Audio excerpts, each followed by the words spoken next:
In the middle-class suburban town of Littleton, near Denver, Colorado, a 17-year-old's murderous fantasy is beginning to take shape.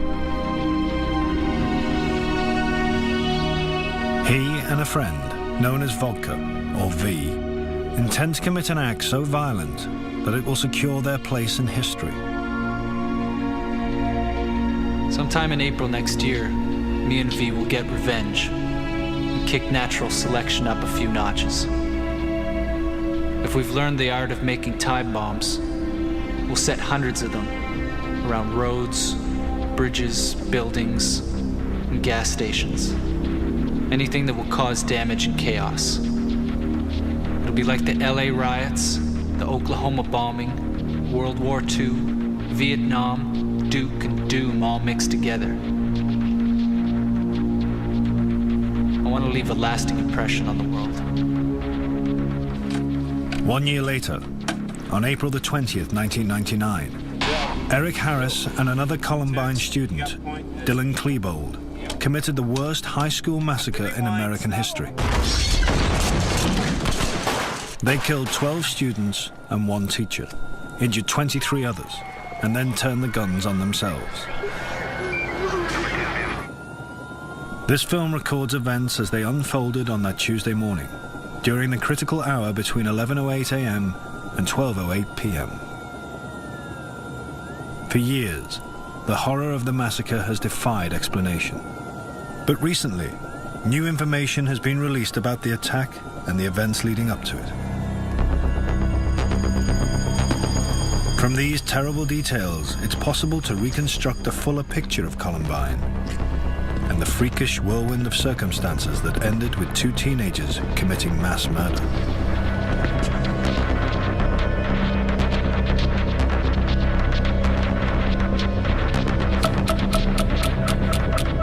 "11:08 in the morning, and Eric Harris is 3 minutes away from Columbine. MBK came quick. Everything I see and hear, I relate to MBK somehow. Feels like a goddamn movie sometimes. MBK is Eric and Dylan's code name for the coming massacre. It stands for Natural Born Killers, a movie they both admire. The film tells the story of Mickey and Mallory, 2 mass murderers with traumatized childhoods who become media celebrities. For Eric and Dylan, the movie seems to represent a kind of redemption, that they, like the fictional characters, are ultimately superior. I know we're gonna have followers because we're so fucking godlike. I mean, we're not exactly human. We have human bodies, but we've evolved one step above you fucking human shit. I mean, we actually have fucking self-awareness. A key element in Eric and Dylan's sense of alienation comes from their school. I hate you people for leaving me out of so many fun things. And no, fucking don't say, well, that's your fault, because it isn't. You people had my phone number, and I asked and all. But no, don't let the weird Eric kid come along. Oh, fucking no. In Columbine High School's unspoken hierarchy, Eric and Dylan see themselves at the bottom of the pile. The weird kids who hang out with the other outcasts. At the very top are the jocks, a group with their own rules of conduct and their own dress code, which includes white baseball caps. Jocks are not necessarily athletes.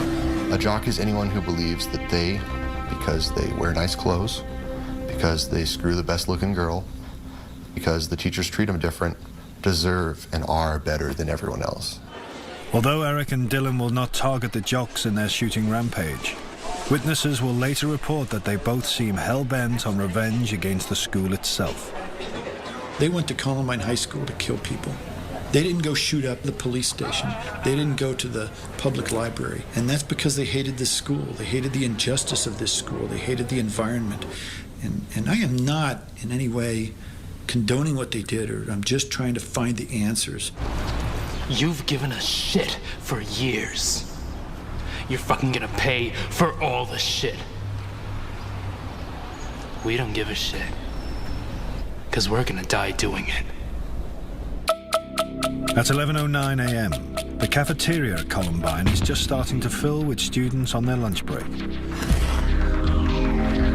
At some point earlier that morning, Eric Harris and Dylan Klebold planted two 20-pound propane bombs in the cafeteria. Both bombs were set to explode at 11:17, just as the cafeteria reaches the peak of the lunchtime rush. The plan was to kill as many students as possible in the explosions and to execute survivors.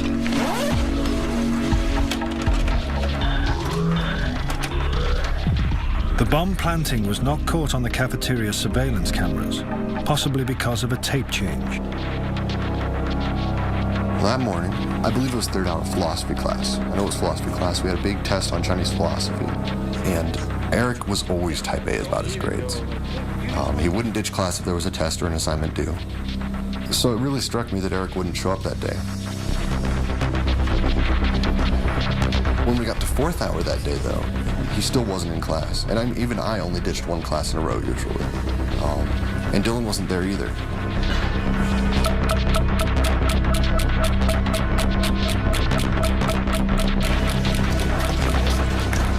Another Columbine student is 17-year-old John Savage. He's just completed a music class. I got to school early, did some homework. You know, it's just one of those days that you don't expect anything to happen. We just finished up string orchestra. I was trying to decide whether or not to practice like way back in the back of the school in the band room or go to the library.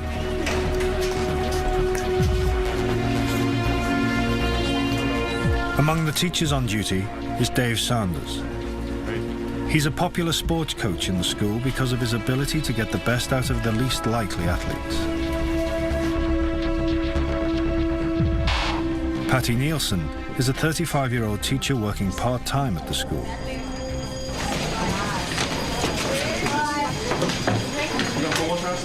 Football tryouts today. Yeah.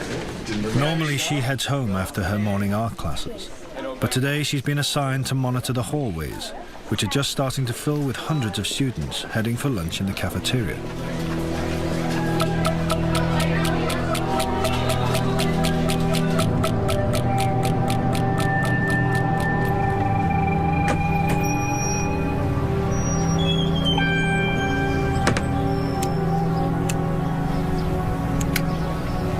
After creative writing, every day, I'd go out for my smoke. And so I took my same route I do every day. Out for a smoke, walk around.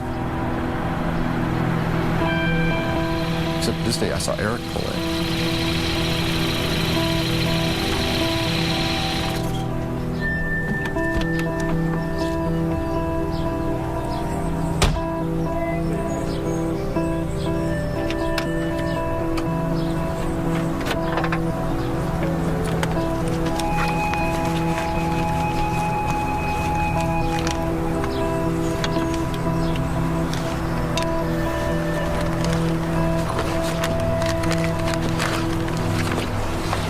Since he had missed 2 hours of school, I went up to see what was going on. And I called him a few names, and he laughed, called me a few names back, and we had this little interchange where I was cussing him out, basically. Which is really weird that he didn't shoot me for that.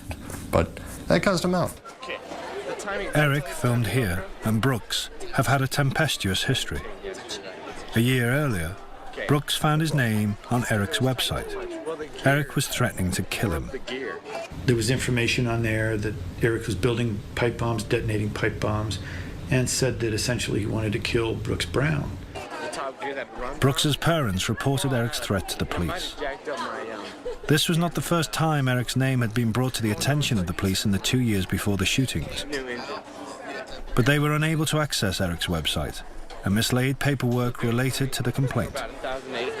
If they'd acted on these claims, Eric would have been in jail. It's very simple. And Columbine never should have happened. In the meantime, Brooks Brown had made his own peace with Eric. It probably saved his life. What the hell is wrong with you, man? You weren't in third hour. You missed the test. It doesn't matter anymore. Then he looked at me. I said, dude, you missed the huge test. He said it didn't matter anymore. And then he looked at me and he said, Brooks, I like you now. Get out of here, go home. Go home.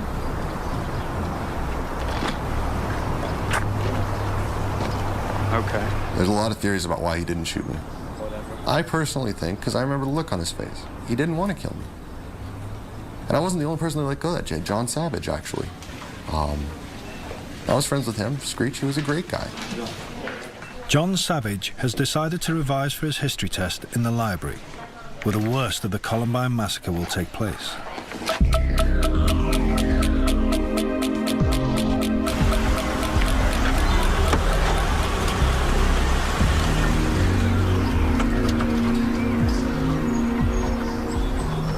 Eric and Dylan have arrived with a huge arsenal of weapons. After the attack, the police would count 2 sawn-off shotguns, 2 9mm guns, and 99 bombs, including the 2 20-pound propane bombs in the cafeteria and booby-trap bombs in each of their cars. They have spent a year gathering these weapons, a year planning a massacre intended to wipe the school off the map.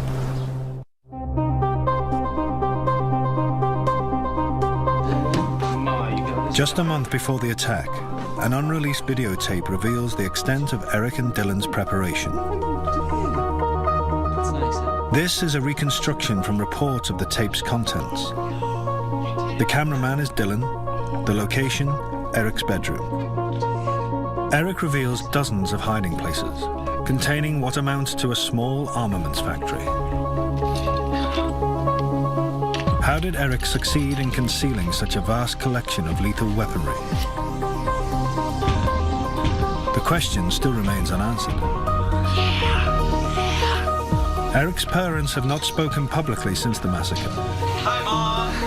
But his play acting at the end of the tape shows that Eric is well aware of his skills in the art of deception. What's going on? It'll be the most nerve-wracking 15 minutes of my life. And after the bombs are set and we're waiting to charge to the school, seconds will be like hours. God, I can't wait.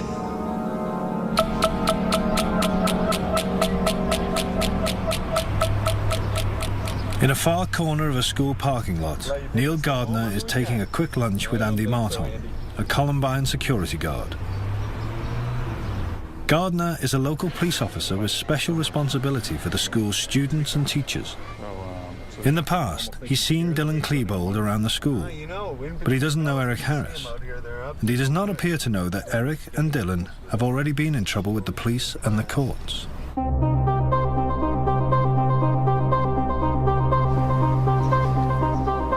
"15 months earlier, they'd broken into a van and stolen electrical equipment. They were later arrested on felony charges of criminal trespass and theft. At their court hearing, both were ordered to undergo courses designed to steer juveniles away from crime. After completing his course, Eric seemed contrite.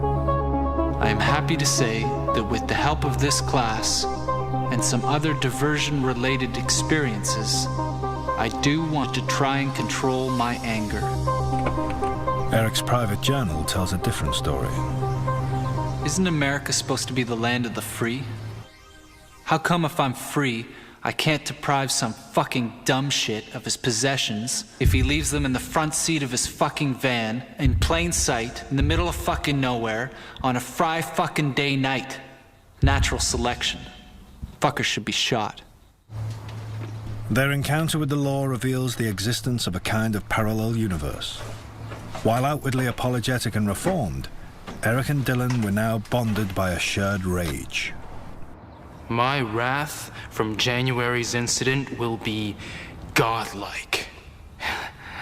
Not to mention our revenge in the Commons. The Commons is the Columbine cafeteria. Eric and Dylan have drawn up detailed plans for the attack. The bombs are set to explode in 1 minute's time. There are 480 students inside, almost a quarter of the school's population.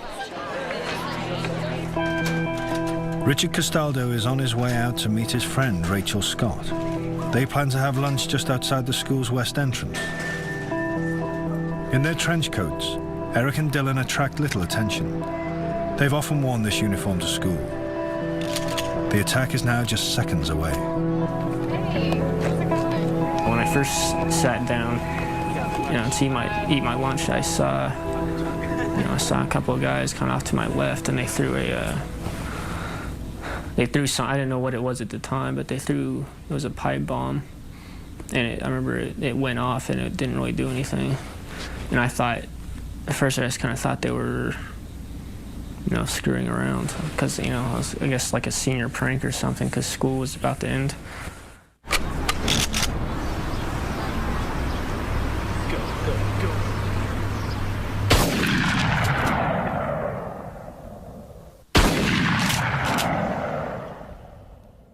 I guess it hit Rachel first, but not by, just by like half a second or something. So I kind of remember seeing that out of the corner of my eye and just kind of braced myself, I guess, and then.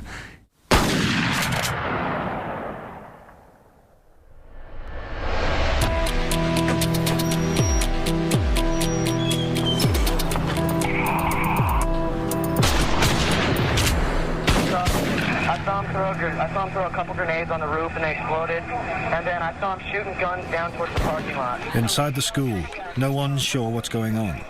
Some think it's just a prank by senior students. Dave Sanders realizes it might be much more serious. Neil, I need you in the lunchroom urgently. Neil Gardner receives a panicked radio message from inside the school, but he thinks at first that it might be no more than an accident on the school grounds.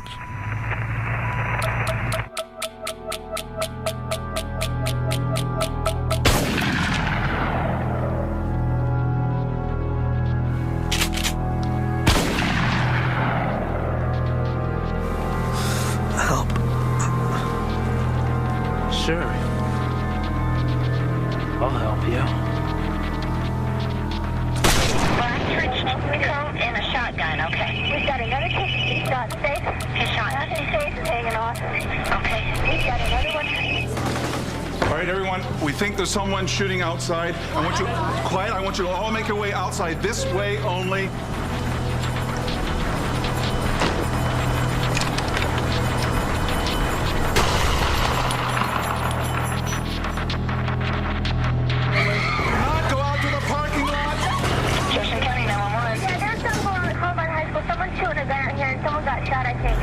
Okay. Can you see anything going on over there? No, some girls on the ground think she's paralyzed. I think she's hurt. I'm not. Okay, hold on the line here with me.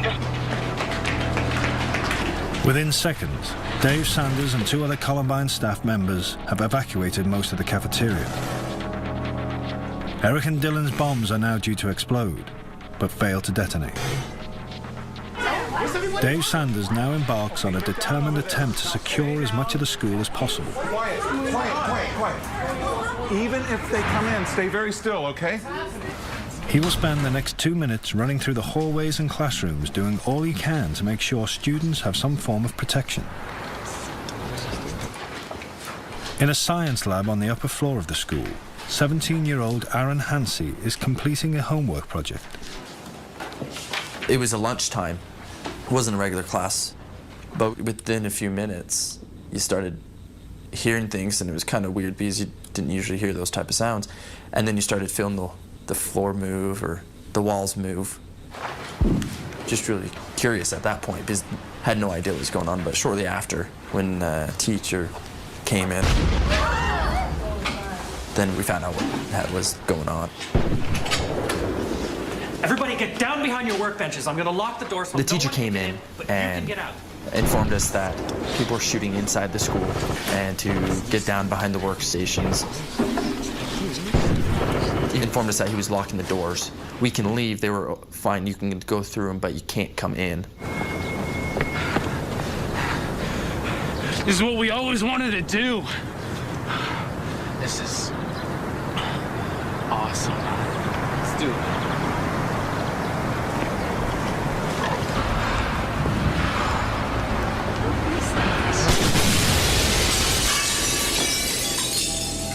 An emergency? Yes, we do. Okay, you have Columbine High School? Yes. Okay, we got it. We have automatic weapons, okay? Yes. All right. You guys send lots and lots of paramedics. Neil Gardner is the first police officer on the scene. Andy, get down.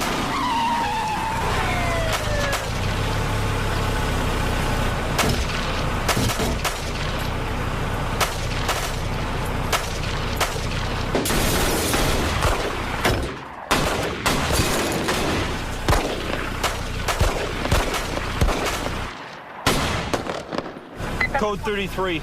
Shots fired. Shots in the building.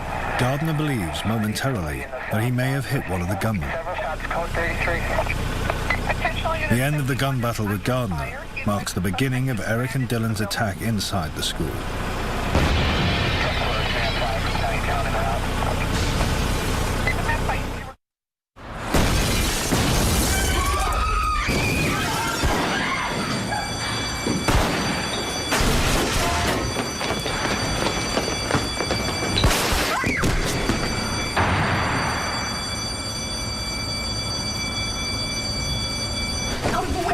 Well, the first thing that I really remember was when a lady came running into the library and she said, "Everybody get under the tables, there's a kid out there with a gun."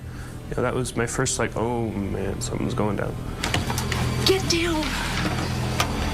Everybody get down! Get under the tables! I think everyone was just kind of too shocked to actually do anything. You know, they were still trying to figure out, and then, like, she said it a second time, like, get under the tables. And then people started to respond.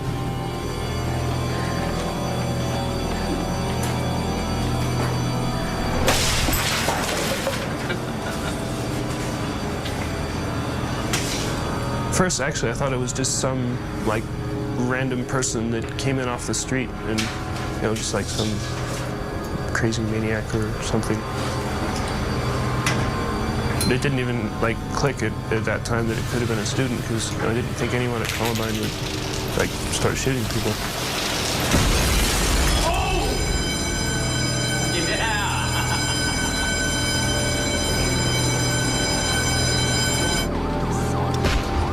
I just kind of sat and waited, you know. I guess I was just hoping I wasn't going to die, really.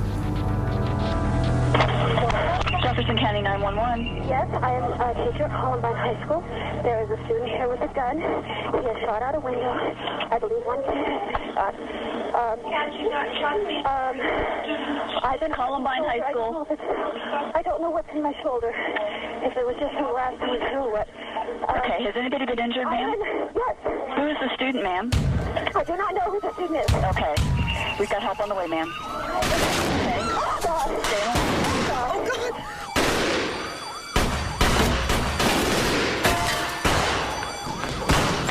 Make sure the science labs are locked.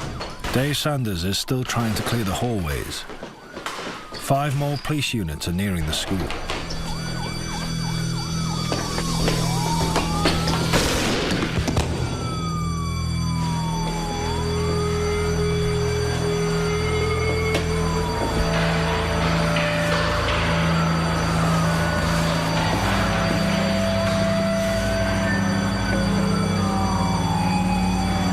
Dave Sanders is badly injured.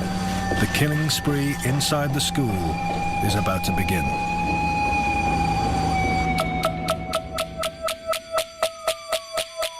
Columbine student Aaron Hansey is still hiding in a science room when one of his teachers returns, trying to find anyone who knows first aid. Yeah. I told him I did, and then just made a mad dash across the hallway. Bombs were still exploding, guns were still being fired. They could come around the corner anytime.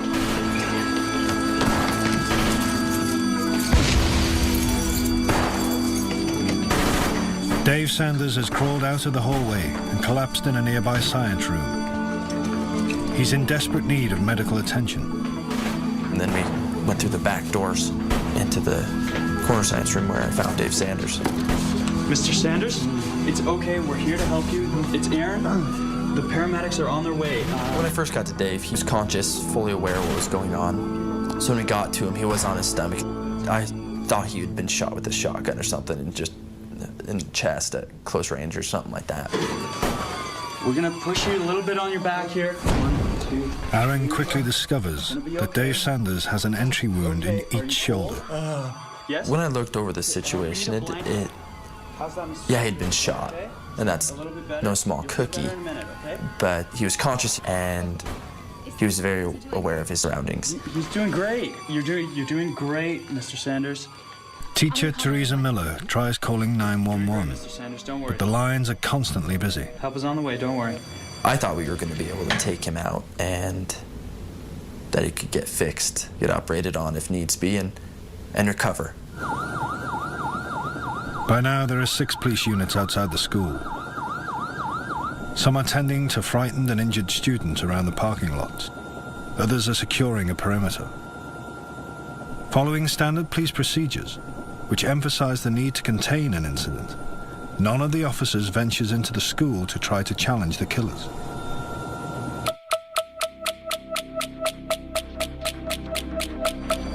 I'm not sure. In the next 7 minutes, Eric and Dylan will carry out the most brutal part of their assault on the school, the attack on the 56 students and staff hiding in the library. Get up! Everybody with white hats, stand up! This is for all the shit you've given us for the past 4 years! They said, everyone get out, we're gonna blow up the library. And then I thought, oh, well, maybe they just want to blow up the library as like a statement, you know, maybe they don't actually want to hurt anybody. So I kind of, like, I thought about, like, maybe just getting up and leaving and letting them, like, blow up a bunch of books. But then, like, no one else got up, so I was like, oh, maybe I'll just stay. Fine, I'll start shooting anyway!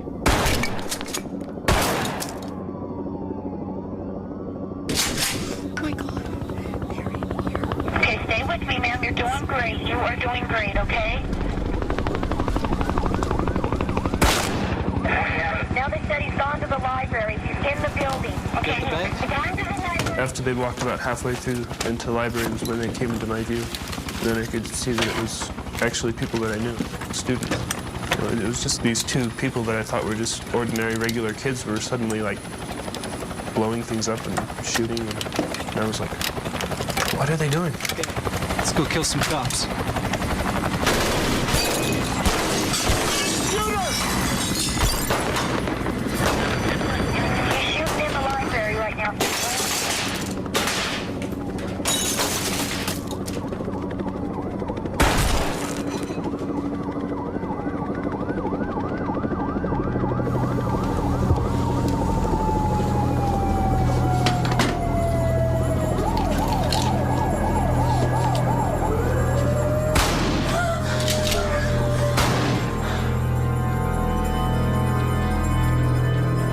Quit your bitching.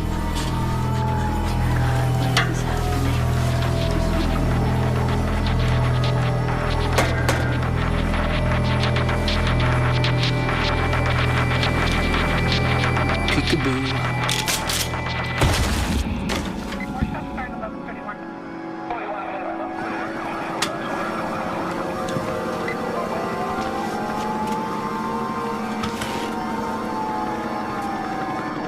You want to die, huh? Well, we're all gonna die. We're gonna blow up the school anyway.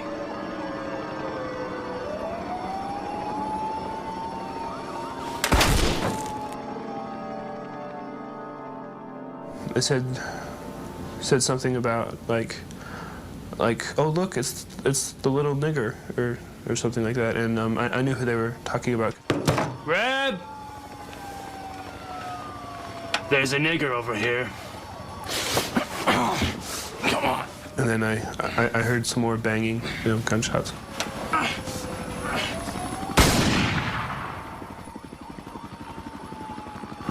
Can't believe I just did that. Cool. I kind of assumed that they'd shot him, but, like, you know, I couldn't see, so I was, I guess, kind of hoping for the best.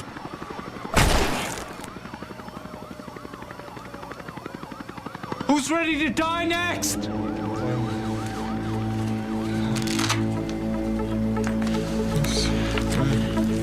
Aaron Hansey is now struggling to keep Dave Sanders conscious. With the help of a teacher and another student, as well as his father who's phoning in first aid advice from home, Aaron uses family pictures from Dave Sanders' wallet to keep him talking. I think it really did help him with the pictures because we could get away from how are you feeling, where does it hurt, get away from the pessimistic side of things and try to be optimistic and to see the things he did love.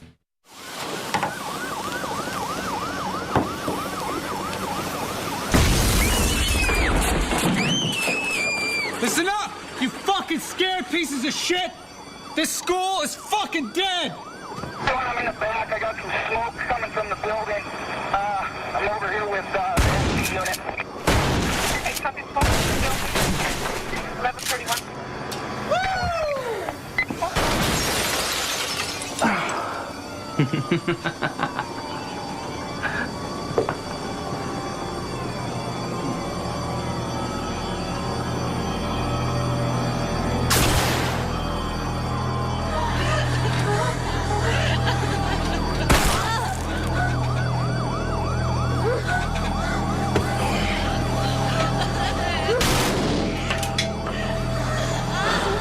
Pathetic!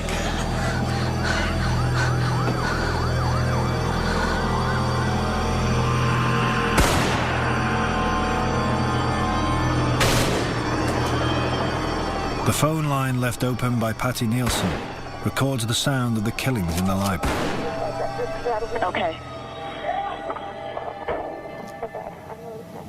During the shooting, you can hear Dylan saying all kinds of things to people before he kills them that Eric doesn't. I mean, there's a very distinct difference between how the two handled the shooting that day. You know, it's incredibly difficult to listen to, even if you don't know the people they're killing and who's killing them. I could like see his boots coming towards me through the rows of bookshelves, and I was like, wow, this is it, you know? And I was like, man, this, like, I could die here. It was pretty shocking, I guess. Who's under there?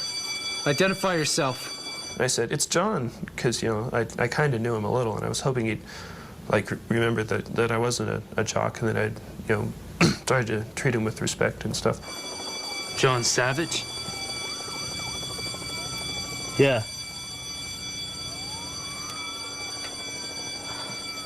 Hey, Dylan. What are you doing? Just killing people. Oh.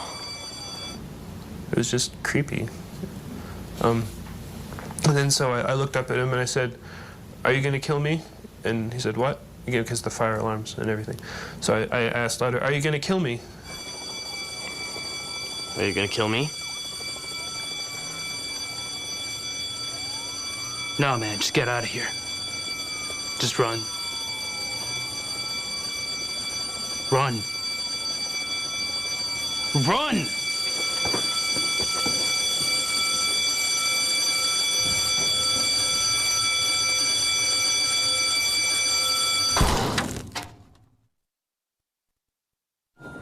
As the killings go on unchecked in the library, the police presence outside continues to build. Gunshots from the library are clearly heard and reported by officers outside, who are just tens of meters away.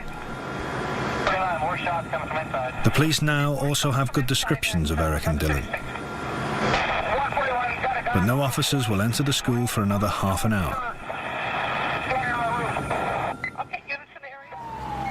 Later, the police will say they'd received conflicting reports of a sniper on the roof, and that there were as many as 8 gunmen. Also, communications problems made coordination ever more difficult. And one of the things the police don't want you to know about that day is that on April 20th, while the executions are taking place, while these innocent children are being murdered in the library, the outside library door is propped open, and the policemen that are standing by their cars on the lawn outside are listening to these children be murdered, and they listen and they listen, and they never rescue them, and they let them be murdered. And no matter what they say, that's not acceptable. And when they talk about how they saved many kids that day, that's not true. Those kids saved themselves that came out of that school. They saved themselves. I was actually scared that they might change their minds, so I ran as fast as I could in case they decided to turn around and shoot me in the back.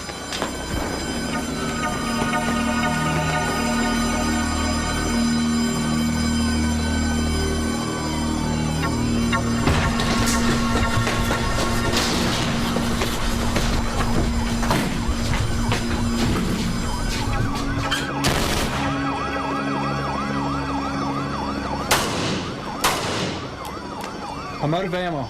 Maybe we should start knifing people. That'd be more fun.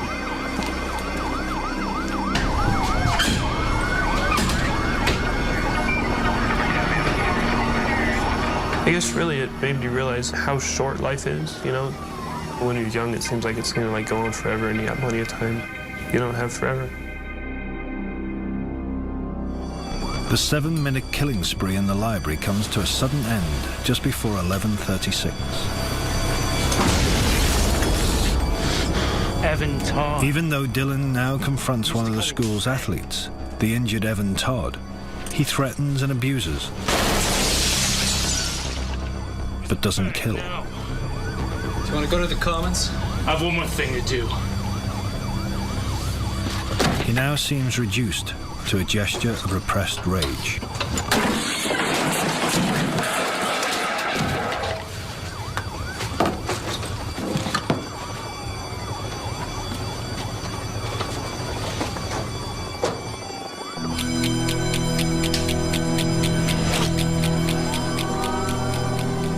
By the time Eric and Dylan leave the library, 12 students in the school are dead, 1 teacher is dying, and 23 others are injured, many of them seriously. There's been no pattern to the attack. Not one of their victims has been singled out because he or she is a figure of hate.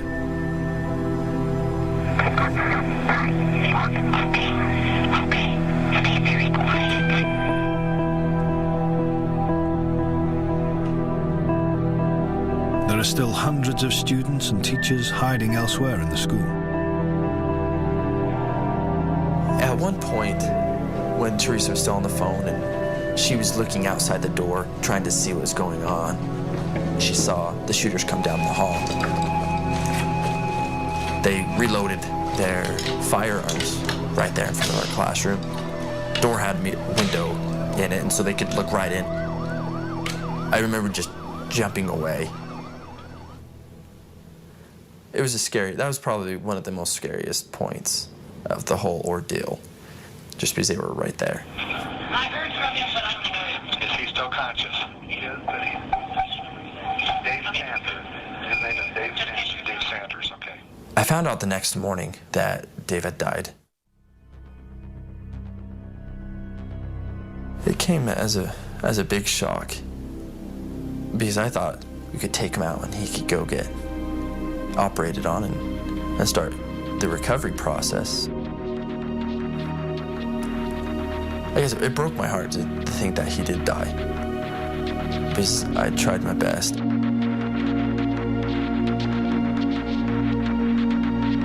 Eric and Dylan's movements through the school now seem directionless. Eric's secret journals and video recordings leave the clear impression of a disturbed mind, filled with grandiose and destructive schemes. Dylan, however, is a mystery. Would Dylan be a part of it? I couldn't imagine it. But could he be caught up in it in some way? Yes. And I think Eric was dominant over Dylan. I do believe that I had that conversation with Dylan's mother after the shootings, that Dylan was always trying to be there for Eric and actually take care of them, because Eric didn't have as many friends. Dylan had friends. People liked Dylan. Eric tries to detonate one of the 20-pound propane bombs in the cafeteria. It is, perhaps, his first suicide bid during the attack. Get pretty radioactive. In the months before, Eric had been prescribed an antidepressant drug called Zoloft, which is commonly used to treat obsessive-compulsive disorder. But his condition just seemed to get worse. And he was on Zoloft for 6 weeks, and he reported that he was both having homicidal and suicidal ideation. That's where you constantly think about hurting yourself or hurting someone else. And he did realize it was coming from the medication. And so did the doctors. They took him off the medication.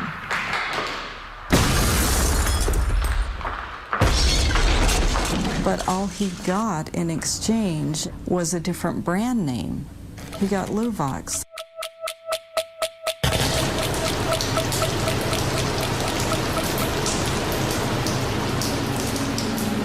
At Eric Harris's autopsy, Therapeutic quantities of Luvox were discovered in his bloodstream.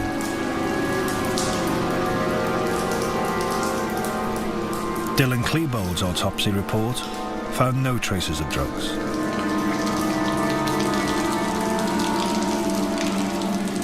Was Eric's medication one further element in the Columbine tragedy? Or was it an underlying psychiatric condition that the drugs were supposed to treat? One thing is certain. When Eric's father heard of the shooting, he immediately thought it could be his son. County 911. My son is Eric here, and I'm afraid that he might be involved in the shooting at Columbine High School. It involves how? He's a member of what they're calling the Trench Coat Mafia. Okay. Have you spoke with your son today, Mr. Harris? Oh, I haven't. In the 3 years before Columbine, there had been 10 incidents of American teenagers carrying out gun attacks on their school. In none of these did more than 5 people die. But Eric and Dylan set out to kill hundreds. Every aspect of their lives has been examined in the search for a single cause that explains how they could carry out a massacre with such premeditation and cold ruthlessness. But perhaps the answer is that there is no single cause. That Eric and Dylan were created by a kind of perfect storm of circumstances that gave them the means and the opportunity to carry out an outrageous act of teenage terrorism. And this was compounded by omissions and oversights by police, parents, doctors, and the school. The perfect storm theory for no one stopping them works exquisitely. There were a million times someone could have stepped in. There were hundreds and hundreds of times the police themselves legally could have stopped them, could have searched, could have stopped them, could have gone and talked to the parents. There were times the parents could have stepped in and said, hey, I'm searching your room. Oh, look, 25 pipe bombs. Gee, something's wrong with you. There were a million times it could have been stopped. As midday approaches, Eric and Dylan make their final journey back towards the library. A 6-man police SWAT team is about to enter the school, but from an entrance at the far end of the building. The police will sweep through the school, room by room, and will reach the library last of all, almost 3.5 hours later. Since Columbine, the local police have reviewed their tactics on what they call imminent threats. Officers responding to shooting incidents are now trained to intervene early.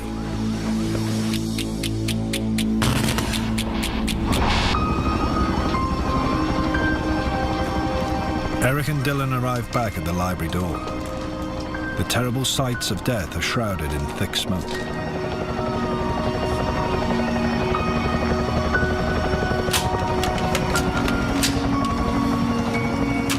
They will make one last near-suicidal gesture before ending their lives just a few meters from many of their victims.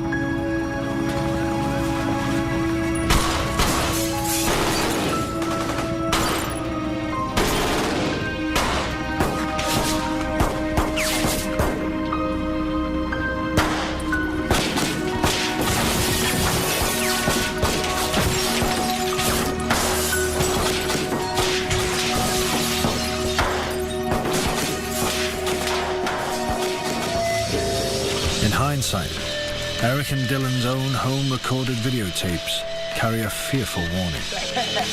No. But few could have imagined that they would turn fantasy into tragedy.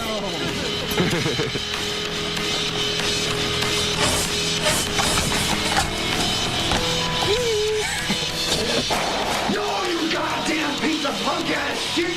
Do not mess with that friggin' kid! If you do, I'll rip off your goddamn head!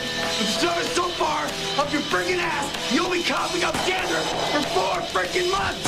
I don't care what you say. If you ever touch him again, I will freaking kill you. I'm gonna pull out a goddamn shotgun and blow your damn head off. Do you understand, you little worthless piece of crap? Entry exit. That's not good black. I mean, not fucking